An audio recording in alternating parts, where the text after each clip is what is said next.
retreat about a decade ago with Satchidananda Swami. It was in Georgia. Yagna Purush and Satchidananda Swami were running this fantastic japa retreat. And this was a 50-round day. So everyone had to do 50 rounds. And except for the instructor, you're not allowed to say any word but the Maha Mantra. Even when you ate, you had to eat in silence. And as a beautiful, hilly, rural retreat with a river flowing through it, nice places to walk, very good place for the mind to focus. So I'd been chanting all day, but by about 4 p.m, as we say, I had chanted out what my mind could handle. And we each have our limits. And then Satchidananda Swami sees me in the hallway and he says, "Hey, Brahma, can we talk a little?" And I go, "Thank God." And so we went to his room, shut the door, because he was the instructor, he could talk, but I wasn't supposed to be. And we talked for 3 hours.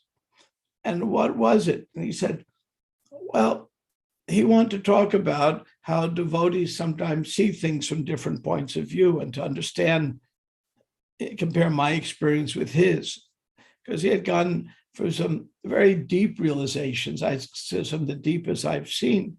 And sometimes when we have deep realizations, it may not be the ordinary realizations that we hear about and how to get deeper. And sometimes when something's out of the ordinary, we have a tendency to wonder about it. What's going on here? And I really learned a lot from that conversation. One, I was sure glad to after 12 hours of silence, it was nice to talk again. I'm a talker. And two, each of us, even though I consider him my mentor, my senior, but we could exchange our mind, reveal our minds to each other, and look at things from different angles. And we both walked away knowing a lot more. So just because we don't see things the same way, we don't want to end up in the movement, a society where we all become mindless robots. There was a deprogrammer named Ted Patrick. Now, many of you have heard of him. Ted Patrick was in the 70s and into the 80s. I met him. He wasn't very intelligent, but devotees would pay, parents of devotees would pay to kidnap the devotees and deprogram them. And most of the time, he failed. Every once in a while, somebody of weaker faith, he'd convince him. So he was on a TV show in Atlanta, and on the show, he debated with Hridayananda Maharaj. And I was on the same show the week before. It was like a 3-part show. And there he referred to us as mindless robots who slurp our food off wax paper on the floor. The second part turned out to be true. In those days, we would put wax paper on the floor and put on the morning prasadam on there, and sometimes devotees would actually do that, slurp it up. So second part, he actually got it right. First part, he was a little bit off on. Referred to as mindless robots. So the point is that as devotees, we're not mindless robots. So we have different points of view. We have different angles. As I mentioned in a previous class, I love this saying of Ram Baru. Our movement's motto ought to be International Society for Krishna Consciousness, the Radical Personalists. Now, radical personalism, and this will get into the verse we're doing today in a moment, radical personalism can take the effect of being rugged individuals, that I'm better than you, all built on the false ego. Or That's a very immature stage of uselessness, useful radical personalism. Or radical personalism can take the effect that each of us are individuals with a deep spiritual yearnings and identities, and we really have mutual respect for that. So somebody is born and they're really wired to do kshatriya activities. And somebody is born to do brahminical activities. It's their nature. And Krishna says in the Gita, how is he described sin? To act against our nature. So better we do our own nature imperfectly than try to perfectly do someone else's nature. So this is radical personalism. But to understand our nature, we go through a purification process, which brings us to our verse today. So we'll get to a verse. Om Namo Bhagavate Vasudevaya. Om Namo Bhagavate Vasudevaya. Om Namo Bhagavate Vasudevaya. Now, I ask everybody who's still not in their underwear or able to put on their cameras, please do so. If your camera's not on, I assume you're in your underwear, and that's fine. Okay. Okay. So we have 2/3 of you still in your underwear. That's fine. We can live with that. The question is, can you live with that? Okay, so we'll get on now to, we are doing chapter 3, verse 29, the birth of Lord Krishna. And yesterday we had Krishna Leela speaking very well on this same topic. Actually, he spoke beautifully on it. Janmate Mayi Asu Papo Ma Vidyan Madhusudana Samudviyi Bhava Deto Kamsaraham Adiradi. Oh Madhusudana, because of your appearance, I'm becoming more and more anxious in fear of Kamsa. Therefore, please arrange for that sinful Kamsa to be unable to understand you have taken birth from my womb. Purport. Devaki addressed the Supreme Personality of Godhead as Madhusudana, which means the killer of the demon Madhu. She was aware that Lord had killed many demons like Madhu, who were hundreds and thousands of times more powerful than Kamsa. Yet because of affection for the transcendental child, she believed that Kamsa could kill him. Instead of thinking the unlimited power of the Lord, she thought of the Lord with affection, and therefore she requested the transcendental child to disappear. So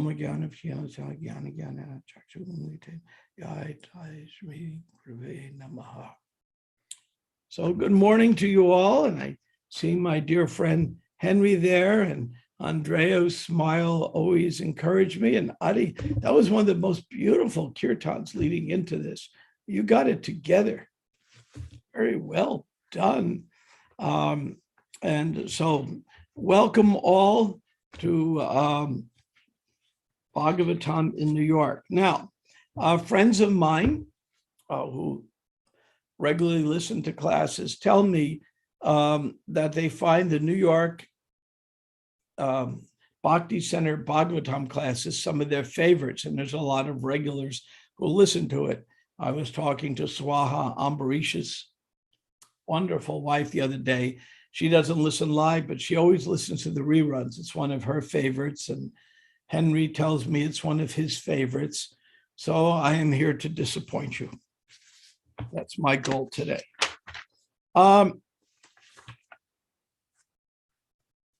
The appearance of Krishna is very, very mysterious.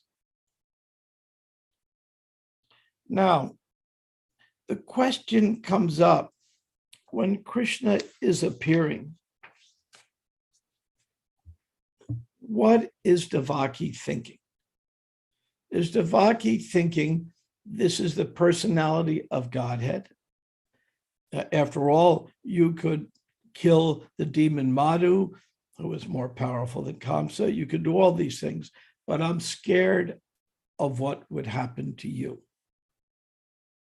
Now, I grew up in an Old Testament tradition. In that tradition, there are many bhakti verses. Love the Lord with all thy heart, with all thy might. These are the core verses of the Old Testament. Every religion has a bhakti tradition.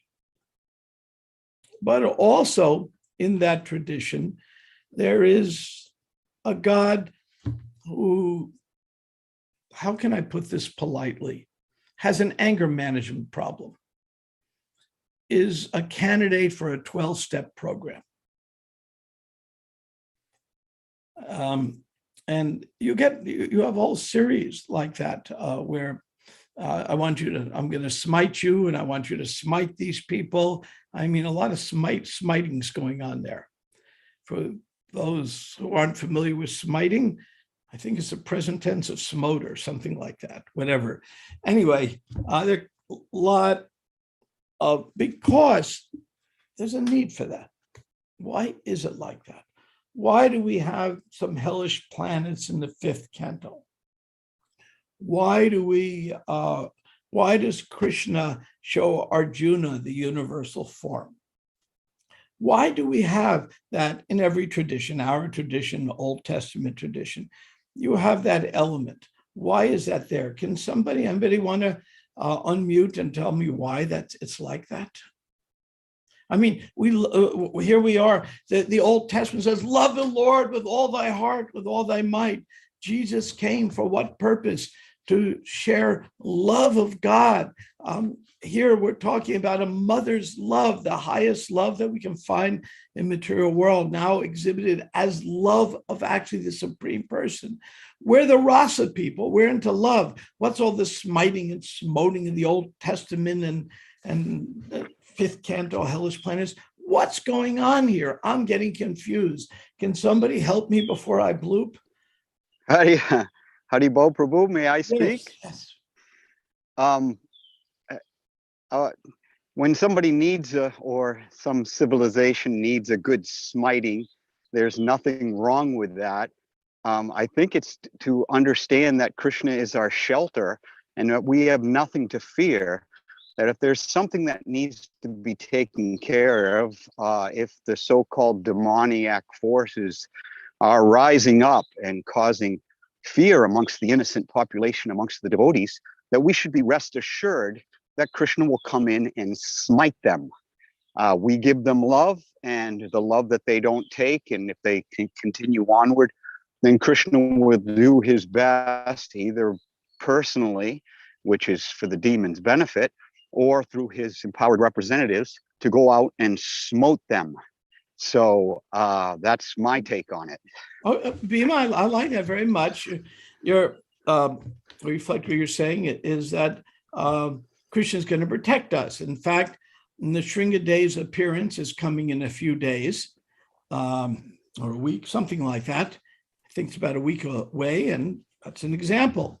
Krishna Daya, well, give me some realization.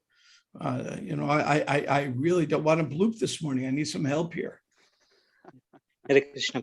So, Prabhu, just some thought came to my mind that a good government maintains prisons. That does not mean that people have to go to that prison, but only it's a part of a purificatory process to bring people who are distracted to back to the normal. And then even parents also sometimes discipline children. That does not mean that parents are always cruel. They just want to see long-term perspective and then bring them back to the normal thing. So. Okay, so sometimes you need a prison to get someone to come back to their normal way, to come back to the center, and to be recentered on the purpose. Okay, thank you. I can't pronounce your name. Angelica. Angelica. Yes, you are close. Angelica. Thank you. I had the accent on the wrong syllable. Okay, go on. So two things came to me. One was that it reminds me how the less intelligent person is learning through their own experience, and a more intelligent person can learn through hearing of someone else's experience. So in that way, we don't have to go to hellish planets to be able to connect with how they look and how they feel. And also we can learn from other people's mistakes that are described in Bhagavatam in a way that's then it's mercifully also shortening our kind of like learning scope, because it would take so many lifetimes for us to go through those experiences, and we can just go through them through hearing and truly meditating on them.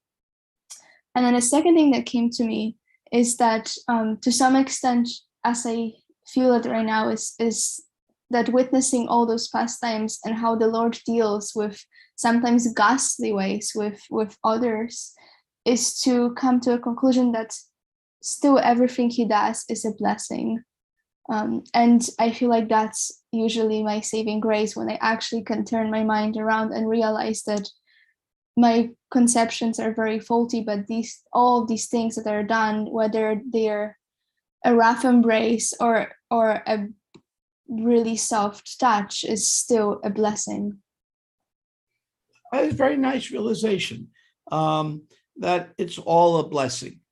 Bhakti Thakur also discusses this and says some of the even hellish descriptions may be somewhat hyperbolic, meaning exaggerated. Why? Because sometimes people need to be woken up a little. It's just like sometimes when I was a child, I had a tendency to do naughty things. I have an active mind, and if I was bored, I tended to try to do naughty things. Haven't changed much over the years, I guess, but that's a different story. So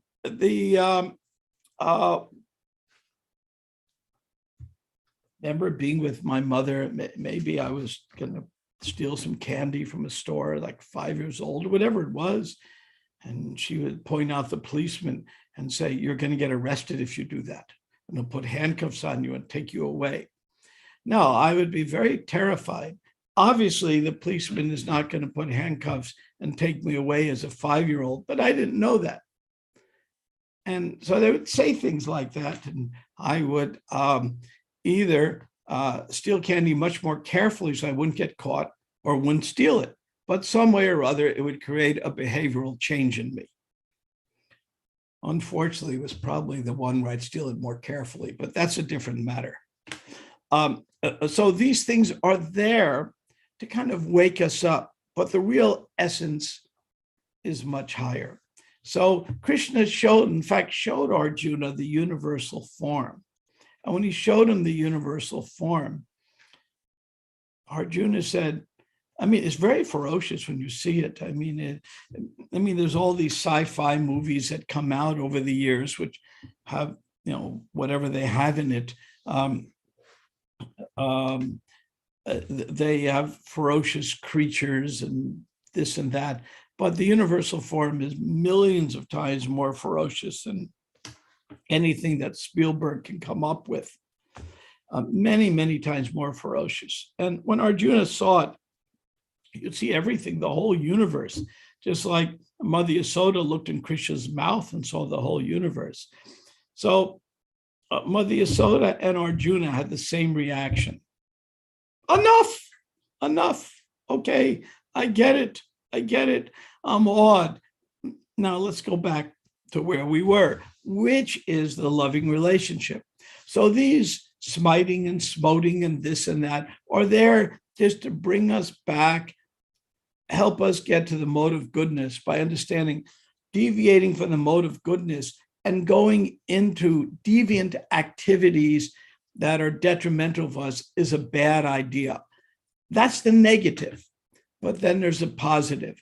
It's like, again, as a child misbehaving. If we're very misbehaved, we may go into a corner. Now, that's a very important lesson in being sent to the corner. We'll get to in a moment. But we may go into a corner. And if we're very well behaved, we may get some reward. So this kind of brings us to a higher mode. But why get to a higher mode? Going to a higher mode of nature is, I contend, an absolutely useless proposition unless it's going to take us eventually to the transcendental mode. But from the mode of goodness comes what? Knowledge. And from knowledge comes good action and deeper realization. That takes us to the loving stage.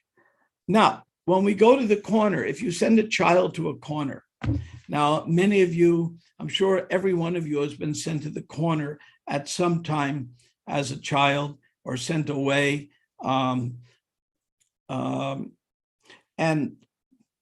sometimes a child is very misbehaved and they get sent away to a military academy or school. And sometimes, and it may be for 1 year, or you may go to the corner for 10 minutes.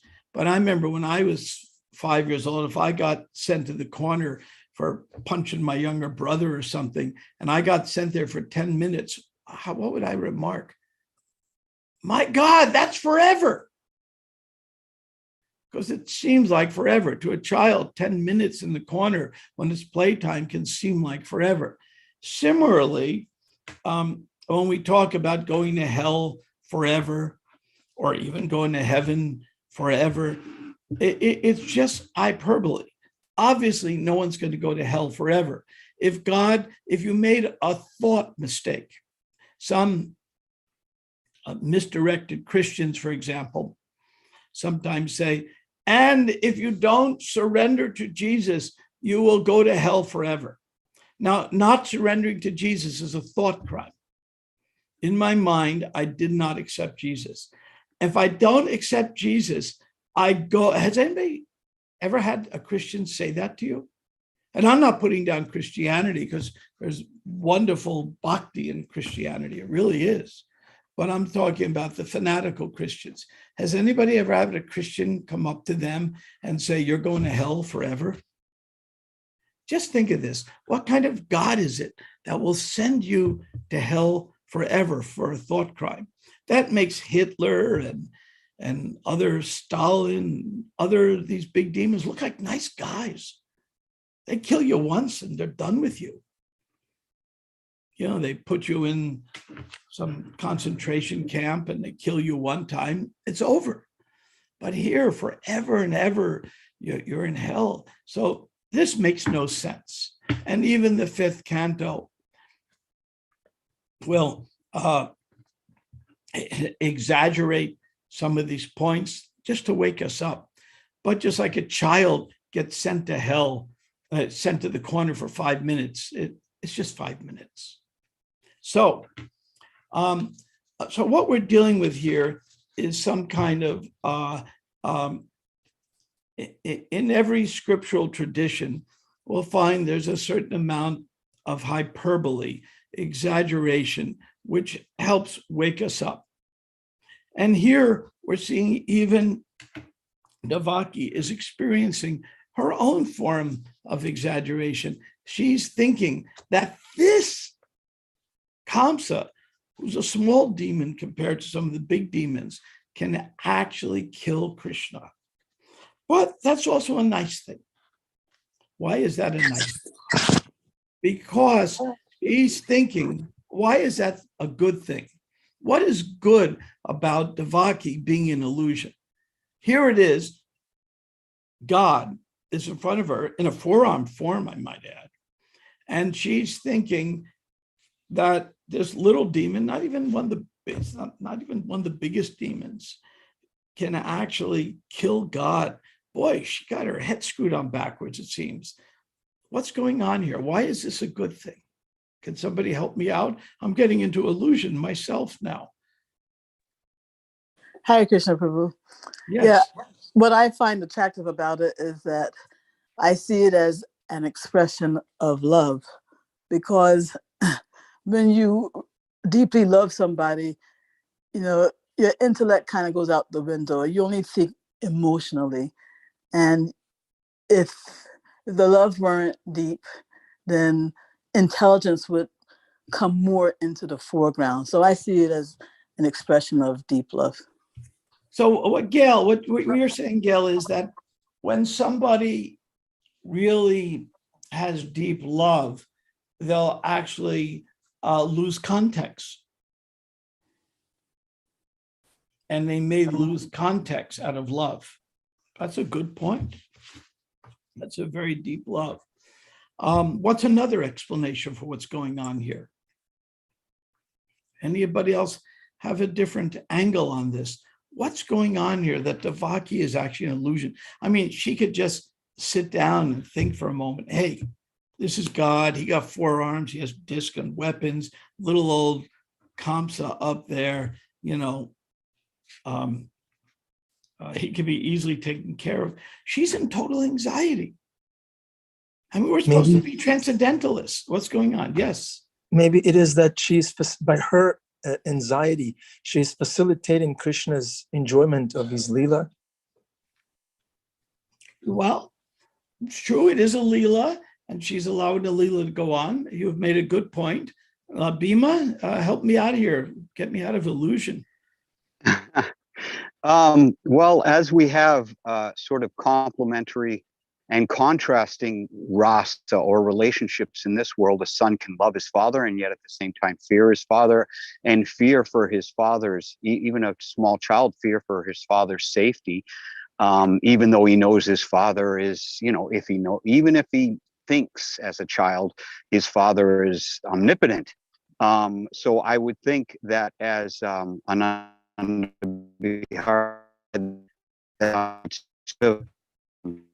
way of portraying this. Bhima Prabhu, you're a little choppy. Yeah. You got a little choppy there, Oh, Bhima. sorry, I'm in the woods. Get out of the woods, Yeah, Bhima I'm Prabhu. sorry, I'm in the woods.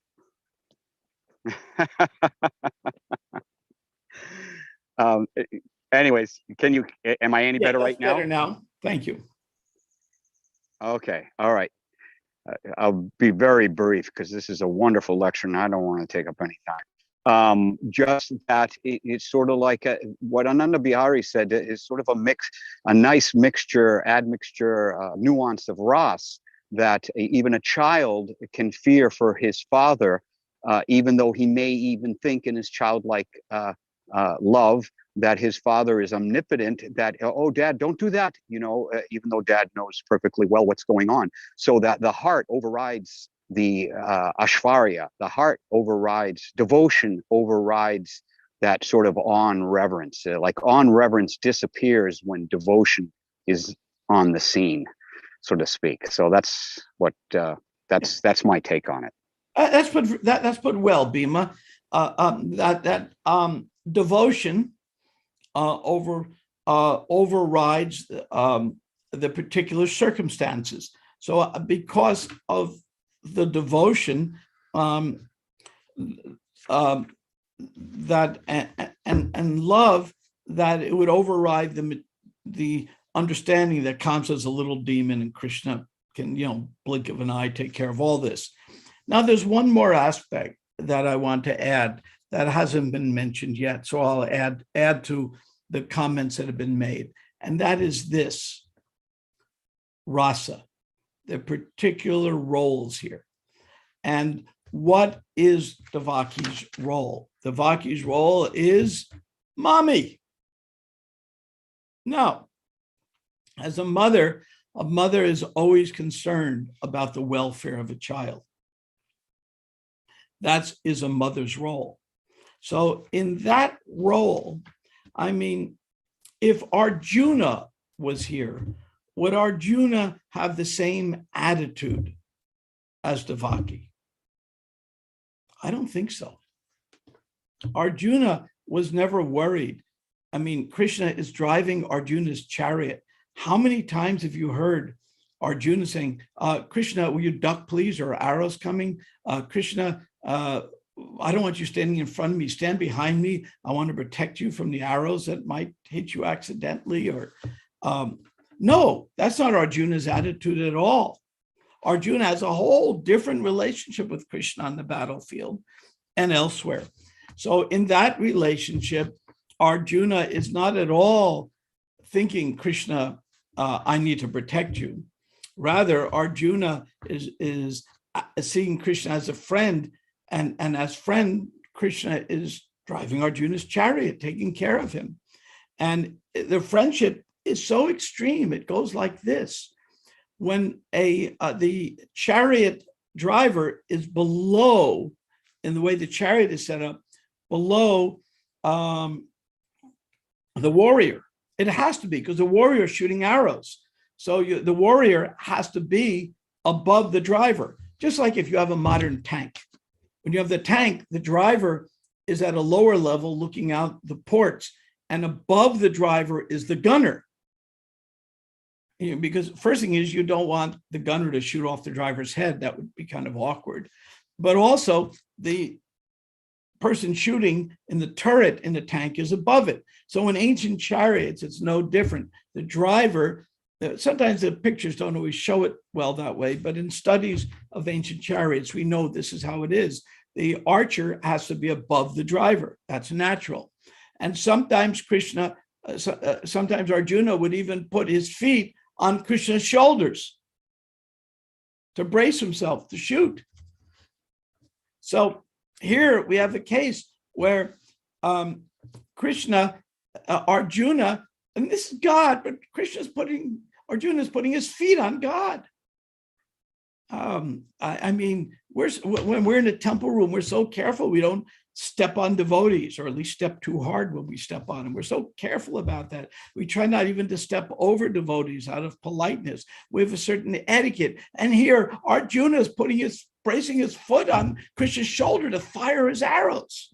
That's pretty amazing. That is a very different rasa than Devaki.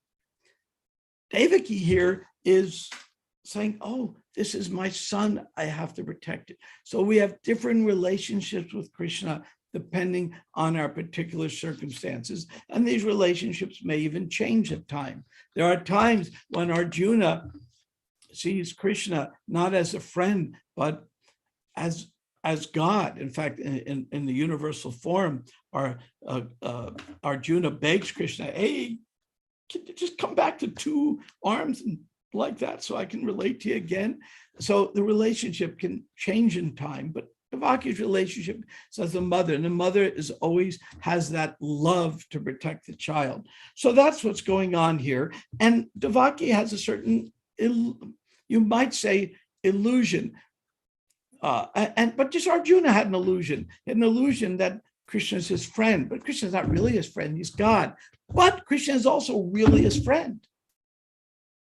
And here, Krishna is God, but Krishna is also the son of Mother Yasoda. So it's multiple relationships. And we might say it's illusion, but it's really not illusion. It's really the reality, because the deepest reality is what? To see Krishna as our friend, to see Krishna as our lover, see Krishna as our child, to see Krishna in these different relationships. That actually is the ultimate reality. So from some point of view, we may say Devaki's in illusion, but that illusion is actually not illusion, but the higher reality. So this is the way of thinking, the hermeneutics of the Bhagavatam. Now, by hermeneutics, what do I mean? Can anybody give me the definition of hermeneutics? Yes. I think it's the process by which we understand scripture. Yes. It's a process by which we understand scripture. Now, I've heard criticized by some criticism that's not based on any intellectual really depth, that hermeneutics is a Christian term and we don't have hermeneutics. Well, it's an English term and it's certainly used in Christianity, but we do have hermeneutics. And who is a great scholar of our hermeneutics? Can anybody guess who's one of our? Who's that? Urmila Devitasi Prabhu. Well, she teaches hermeneutics, but that's very good. You said that very well. She's excellent at that. But she's teaching hermeneutics. From which of our great acharyas is our great hermeneuticist? The Jiva Goswami? Yes, Jiva Goswami. And can somebody say in 3 words what our hermeneutics are? 3 words. I mean, we can go on, books are written on this, so it's much more than 3 words, but it can be summarized in 3 words, just like the Bhagavatam can be summarized in 4 verses. Always remember Krishna. That is true. And Rupa Goswami does say that.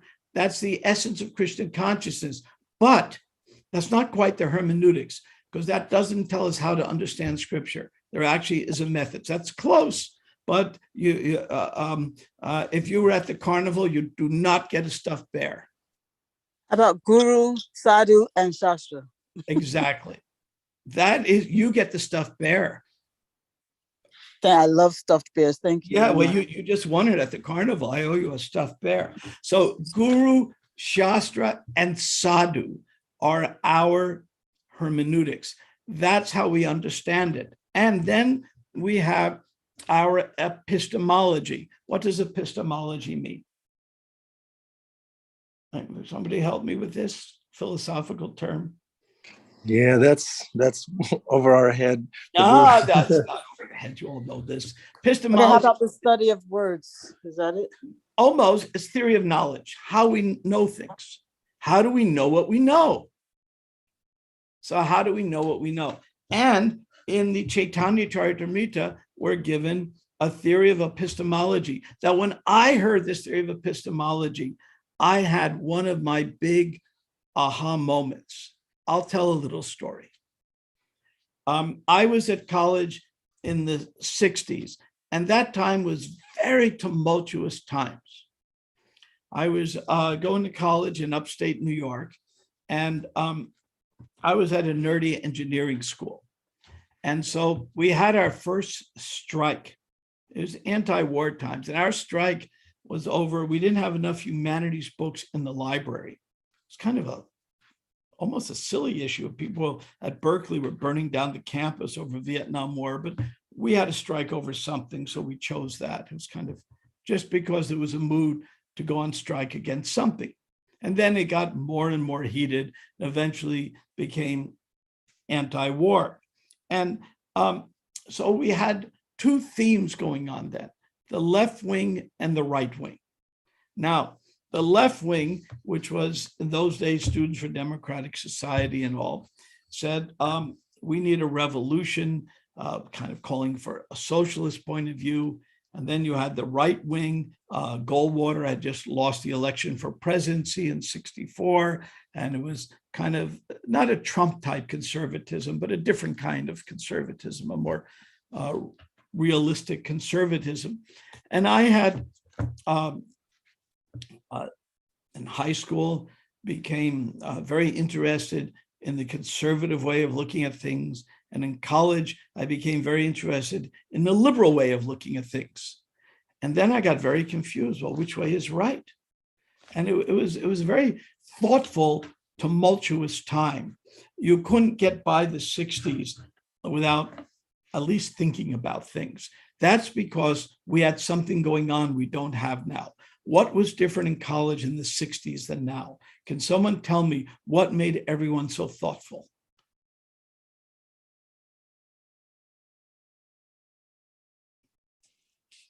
They were drafting people to fight in the war. The draft.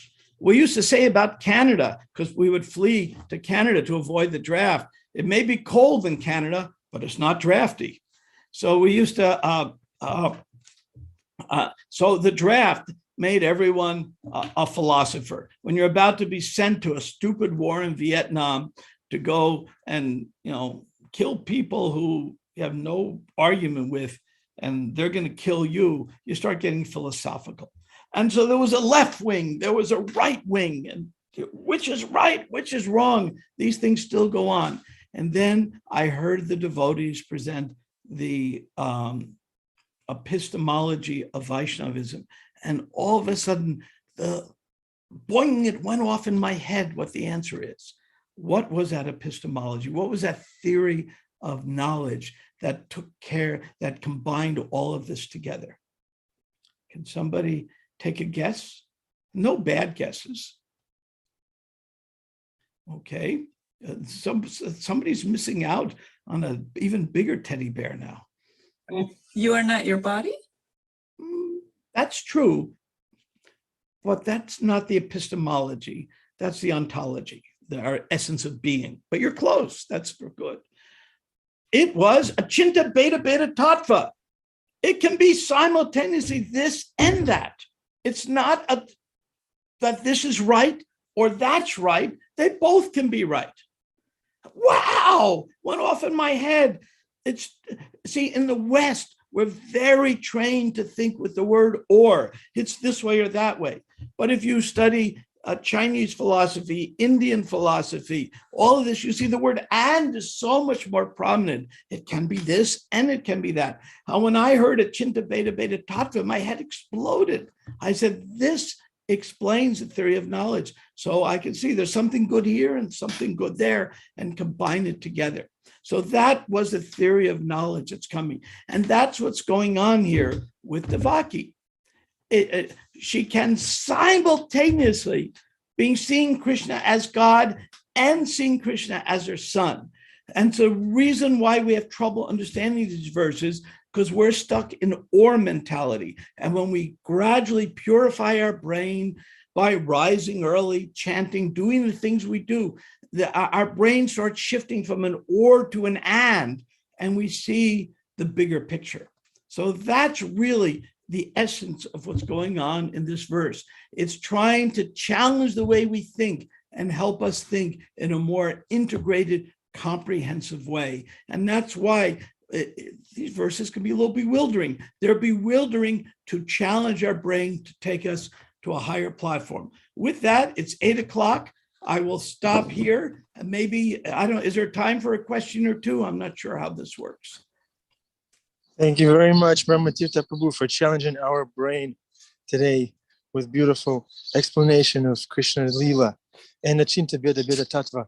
We can take one burning question, maybe two, from the audience, live or online. Akika's cat wants to appreciate Brahmatirtha Prabhu's class. Yeah.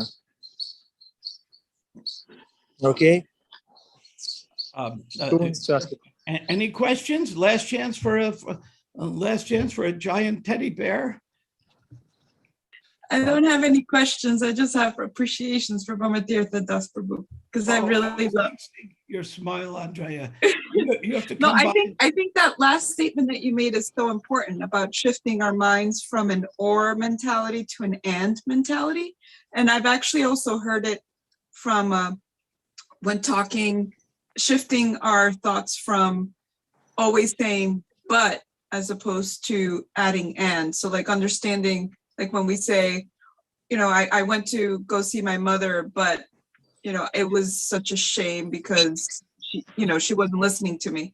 You can change that to I went to see my mother and it's a shame. Like you can be happy about one thing and then be sad about another, and that both things can exist. So I've heard it in that kind of mentality as well. So I really appreciate that. And thank you as always for your humor.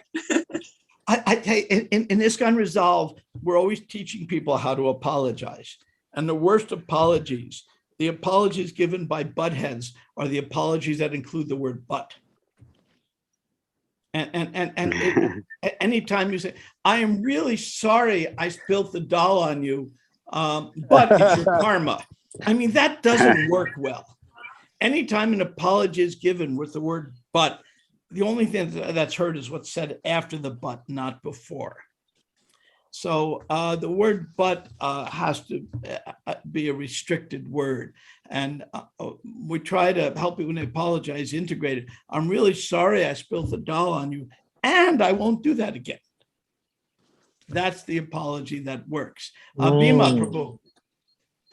Yes, I really appreciate, what a wonderful class. So simply put, wisdom in eloquent, short, witty sentences, and one of which was conflict or differences amongst devotees. This was at the very beginning in your resolution, devotee resolution, conflict resolution. Devotees who have differences of opinions learn not, it does not result in conflict, but results in appreciation So that's that. It's not my way or your way, but it's my way, and I can appreciate your way of doing things. So it's sort of like that and or working out even amongst devotees, not only the relationship between Mother Devaki and Krishna, but also in and amongst devotees who have difference of opinions and conflicts, which is fraught, and which is the most dangerous thing within our movement, is differences of opinions that result in conflict, and of course devotees not associating with each other anymore, or having, ill thoughts or hurt hearts. So that whole thing about like, okay, I have my opinion and it stands, but you also have an opinion, and I can appreciate that. And I just thought that kind of, I had the same moment you had about Achinta Beta Beta Tattva. It just opens up the whole world. So thank you very much for reminding us of this very important point. Hare Krishna. Thank you very much. And I noticed that Angelika commented that my comments reminded her of Marshall Rosenberg, which is a big compliment to me, because he is, a brilliant person on conflict resolution. So thank you very much. It's good to see you all. I hope you all have a wonderful day and have more and more realizations as the day goes on. Hare Krishna. Brahmatirtha Prabhu ki jai. Jai. ISKCON Resolve ki jai. Transcendental Disagreements ki jai. Hare Krishna. Achinta Beda Beda Tattva ki jai. Have a wonderful day, everybody. Thank you very much, Brahmatirtha Prabhu and Raja Vihari Prabhu and the whole ISKCON Resolve crew. And thank you so much for blessing us with your mature wisdom, maturity and wisdom and understanding. Thank you very much. We need that. Thank you. Haribol. Hare Good Krishna. seeing everybody. So much, Have a wonderful Prabhu. day. Don't say Haribol. but. Don't say anything after the but. Say and don't do